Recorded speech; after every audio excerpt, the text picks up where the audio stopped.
हर हर महादेव।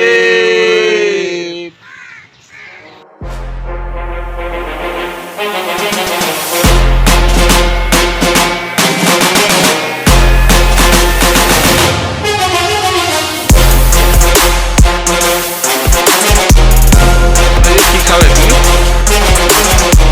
মাছের ভাত।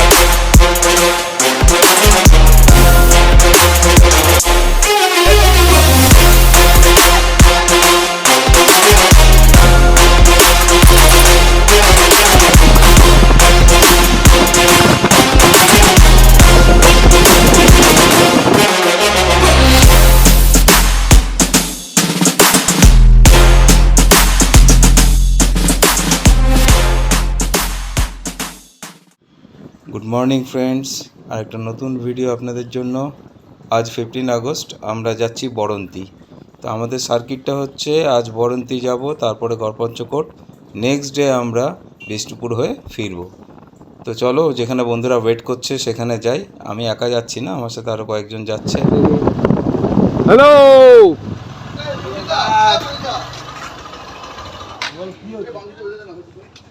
কি হলো, ঘুম কাটেনি নাকি? বলছি ঘুম কাটেনি, এখনো গোছাগুছি চলছে?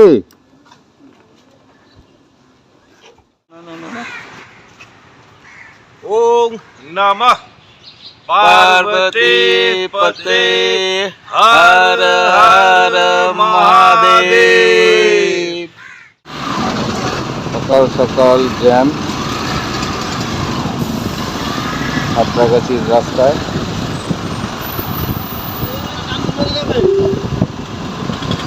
পুরো জ্যাম।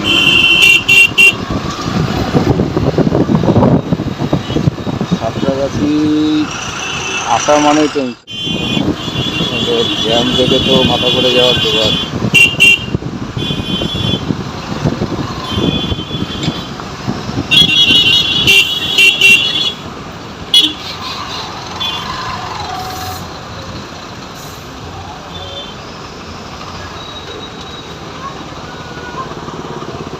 আমরা এখন ডানকুনি টোল প্লাজা পার করে এসে দাঁড়িয়েছি। পেছনে মনোজিৎ রয়ে গেছে, আর মনোজিতের সাথে পেলিয়ান আছে। আমি, রণজয় আর প্রসেনজিৎ চলে এসেছি। এই গ্রুপ রাইডে একটাই বড় সমস্যা, কেউ পেছনে থেকে যায়, তার জন্য ওয়েট করতে হয়। চলো আসুক মনোজিৎ। এখান থেকে বর্ধমান আর 34 কিলোমিটার আছে, ওখানে গিয়ে ব্রেকফাস্ট করব। তবে একটু আগে আমরা এক জায়গায় চা খেতে দাঁড়িয়েছিলাম, তো সেইখানে দাঁড়িয়ে একটা জিনিস দেখলাম। আজকে যেহেতু 15 আগস্ট, অনেক বাইক এসছে বিভিন্ন জায়গা থেকে, বিভিন্ন জায়গায় যাচ্ছে। তাদের মধ্যে কিছু ছাপড়িও দেখলাম। তো একটা দুটো ছাপড়ি যেভাবে ক্রস করলো আমাদেরকে, দেখে মনে হলো কোনো বিপদ যেন আগে না ঘটে, আর ঠিকই ঘটলো। 100 মিটারও যায়নি, এমনভাবে অ্যাক্সিডেন্ট করলো যে সেখানে স্পট ডেড হয়ে গেল। তো সকল রাইডারদের কাছে অনুরোধ, বাইক চালাও, বাইককে বাইকের মতো করেই চালাও, যেন নিজের জীবনটা রক্ষা পায়, আর আশেপাশে যারা চালায় তারাও সুরক্ষিত থাকে।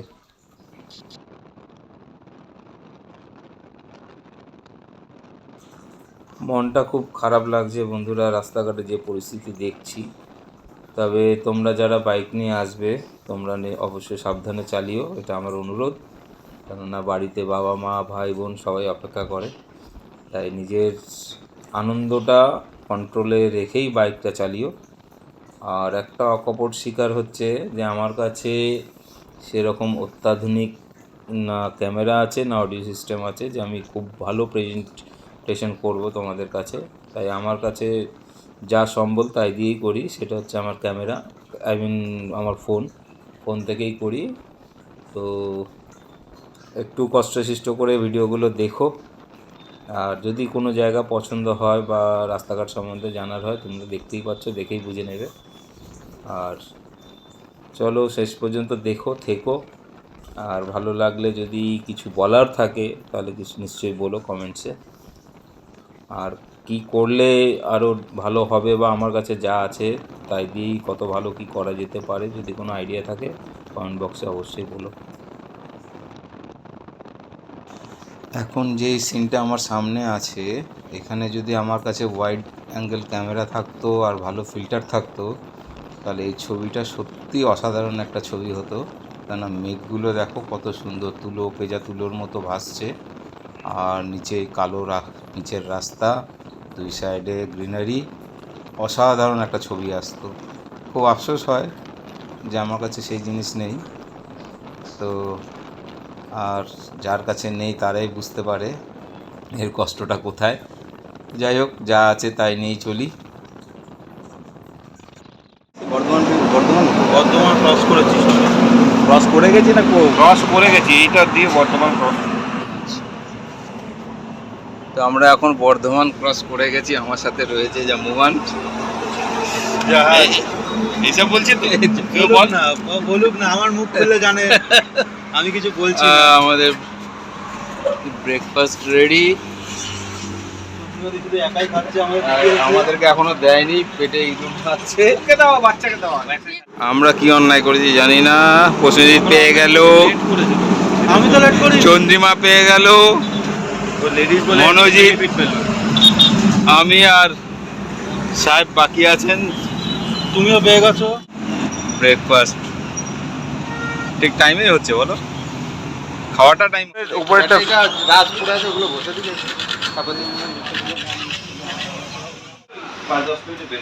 বর্ধমানে এসে যখন ব্রেকফাস্ট করছিলাম, ব্রেকফাস্ট করার পরে আমরা আবার রাইড শুরু করতে গেছি। সবাই বেরিয়ে গেছে আর আমি আটকে গেছি, কারণ আমার স্টার্ট বন্ধ হয়ে গেছে। পাশেই মেকানিক ছিল, লাকিলি পেয়ে গেছি মেকানিক। এখন কানেকশন লুজ হচ্ছিল, উনি খুলে সব ঠিকঠাক করে দিল। কোথাও কোথাও তার কেটে গেছিলো, বাইরে থাকে তো ইঁদুর হয়তো তার কেটে দিয়েছে। এখন মোটামুটি ঠিক আছে, গাড়ি স্টার্ট হয়ে গেছে, জার্নি শুরু করব। আমরা এখন মাঝিয়া ব্রিজের উপরে দাঁড়িয়ে আছি, আর এই সামনে যেটা দেখছো সেটা হচ্ছে দামোদর রিভার। আর এখান থেকে আর বেশি দূর নেই, চলো যাওয়া যাক।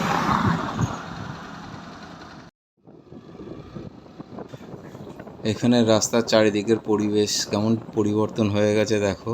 চারিদিকে জঙ্গল, আর মাঝে মাঝে ছোট ছোট পাহাড় দেখা যাচ্ছে দূরে দূরে। আর রাস্তার পরিস্থিতি দেখো, রাস্তাটা খুবই খারাপ অবস্থা, কিন্তু তবুও ভালোই লাগে। কেন অফরোড বাইক যখন চালাচ্ছি, রাস্তা খারাপ হলেও অতটা খারাপ লাগে না। তো আমরা তো কলকাতা থেকে যখন বেরোলাম, কলকাতা থেকে বেরিয়ে বর্ধমানে ব্রেকফাস্ট করলাম। বর্ধমানে গাড়িটা খারাপ হয়েছিল, সেটা ঠিক করানো হলো, সেটা তোমরা দেখেছো। তারপরে দুর্গাপুর হয়ে দামোদর রিভার ক্রস করে তারপরে এই দৃশ্য, অদ্ভুত এই দৃশ্য, কত সুন্দর লাগে সকালের এই ওয়েদারে। ঠান্ডা ঠান্ডা ওয়েদার, যদিও গরমের সময়, তবুও ওয়েদারটা অতটা গরম নয়।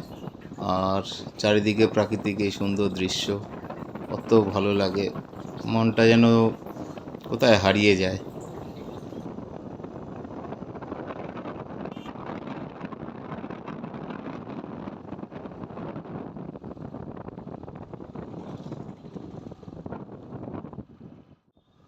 এখন একটা বাজারের মধ্যে দিয়ে যাচ্ছি, বাজারটার নাম জানি না, তবে অনেকটাই বাজার, বড় বাজার। এতক্ষণ রাস্তাঘাটে কোনো সেরকম বসতি দেখিনি, দূরে দূরে ছোট ছোট গ্রাম দেখেছি। আর গ্রাম বলতে কয়েকটা ঘর দেখতে পেয়েছি। তারপরে এই একটা বড় মার্কেট। এখন কিছু ঘরবাড়ি দেখা যাচ্ছে, বাজারের পর থেকেই রয়েছে এই ঘরবাড়িগুলো।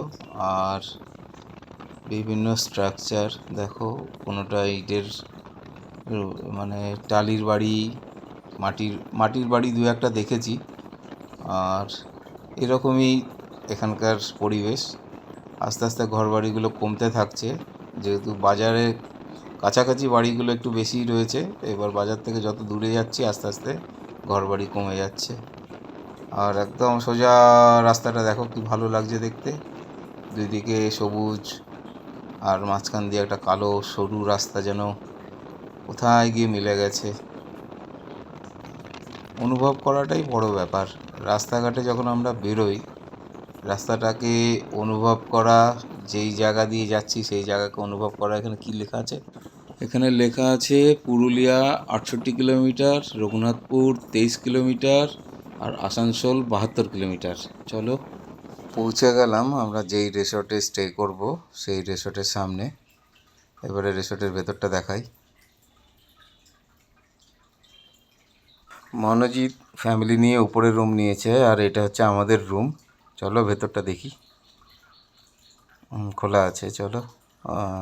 বাবুরা এখানে রেস্ট নিচ্ছে। এই হচ্ছে জ্যাকেট এখানে ঝুলছে। আর এই পাশটা ওয়াশরুম আছে। ওয়াশরুমটা ঠিকঠাকই আছে, পরিষ্কারই আছে। আর এদিকে বাঁদিকে একটা ছোট্ট রুম আছে, মানে ব্যালকনি টাইপ। এখানে একটা টেবিল আর সোফা দেওয়া আছে। আর আসলে এটা দেওয়ার কারণ হচ্ছে এটা স্মোকিং জোন, আর পুরো রিসর্টে কোথাও স্মোক করা যাবে না এরকম কিছু লেখা আছে। আর ইনি তো এখন চেহারা নিয়ে দেখতেই পাচ্ছেন, বেশি নাড়াতে পারছেন না। রিসর্টের চারিদিকে এরকমই সুন্দর দৃশ্য।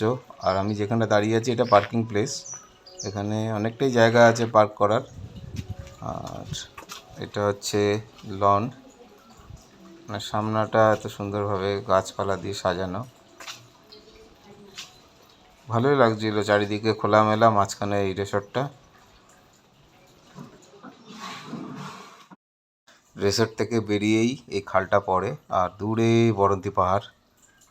সঠিক নাম জানি না পাহাড়টার, সম্ভবত বরন্তী পাহাড়ই হবে এবং বরন্তী লেক হবে তার দৃশ্য। অবশ্যই এই রাস্তা দিয়ে আমরা ঢুকেছি, তখন রেকর্ড করিনি, এখন তোমাদের দেখানোর জন্য করছি।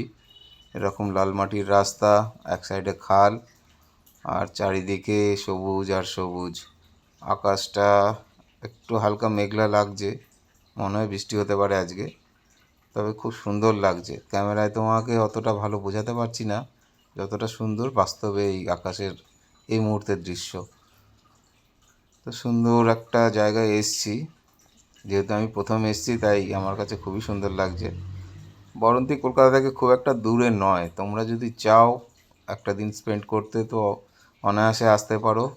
এবং একদম নতুন যারা বাইক কিনেছো, যারা সদ্য চালাচ্ছ, কিছুদিন সিটিতে চালিয়ে নাও, তারপরে একটু ছোটো ছোটো এরকম শর্ট ডিস্টেন্সের ট্রিপ করো, যদি তোমরা রাইড করতে ভালোবাসে তাহলেই। আর এসে নিজে চোখে এইরকম সুন্দর সুন্দর দৃশ্য দেখো এবং তাকে উপভোগ করো। লেকটা কত সুন্দর দেখো, কত বড়, আর চারিদিকে পাহাড়, অসাধারণ লাগছে না? এরকমই রাস্তার ধারে যদি একটা নিজস্ব ঘর থাকতো তাহলে তো আর কোনো কথাই হতো না। তো আজকের প্ল্যান হচ্ছে এখানে কিছুটা সময় কাটিয়ে গড়পঞ্চকোট যাব, আর ওখানে গিয়ে লাঞ্চ করব। এই হচ্ছে বরন্তী পাহাড়। আকাশের অবস্থা দেখো, একদম মেঘলা আকাশ, যে কোনো সময় বৃষ্টি নামবে। আর ছবি দেখো, পুরো সিনারি হয়ে আছে।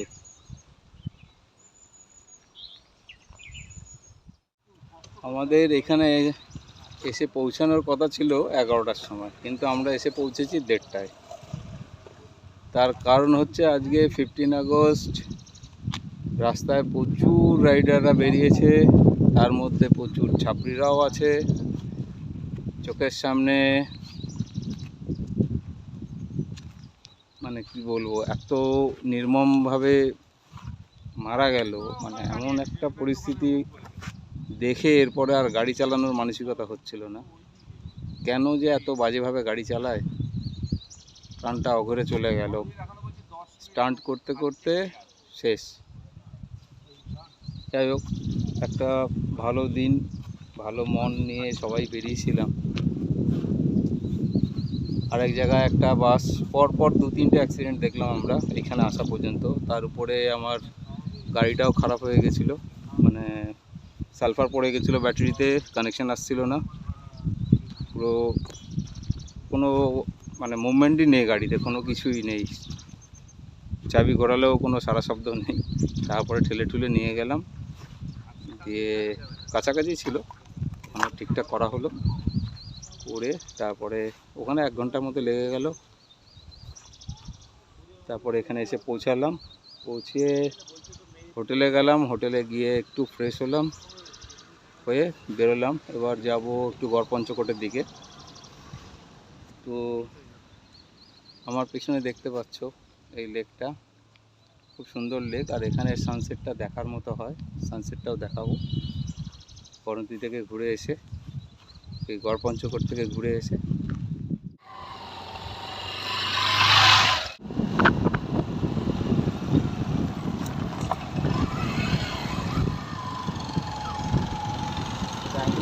ড্যামের ইয়েই আলাদা, হাওয়াটা সেই লেভেলের। এখানে কোনো বৃষ্টি নামবে, নামবে তো ভালো মতো নামবে। রাস্তাটাও দেখি ওয়াটার পিউরিফায়ার এখানে একটা আছে, পয়েন্ট আছে।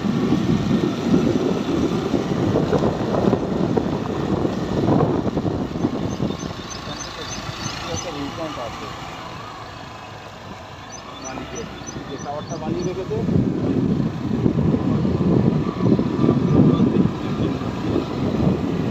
চারিদিকে জঙ্গল জঙ্গল, দেখলে এইসব গাছপালা দেখলে যেন মনটা এমনি আলাদা করে খুশি হয়ে যায়। সবুজে সবুজ,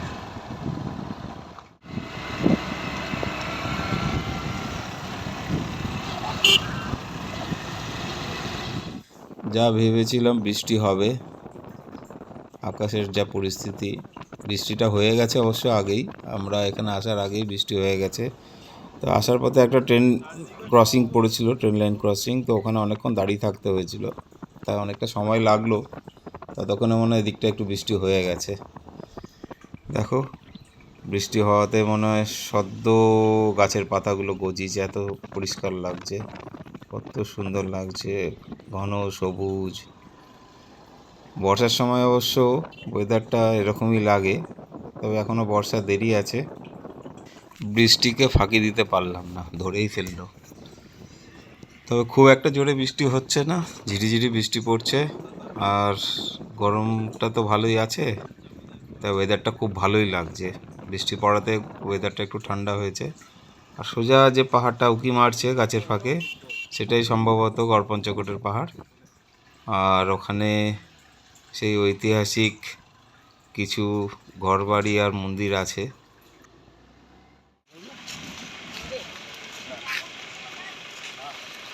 গড়পঞ্চকোট,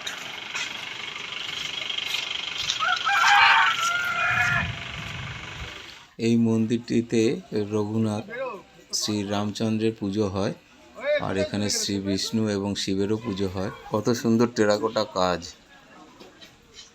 এই বিষ্ণুপুর বা এইসব এরিয়া, মেদিনীপুরের কিছু জায়গা টেরাকোটার জন্য বিখ্যাত। এখনও আকাশের পরিস্থিতি দেখতে পাচ্ছ কি, যখন তখন আরও জোরে বৃষ্টি নামবে, তাড়াতাড়ি খাওয়া দাওয়া করে ফেরা যাবে। তুমি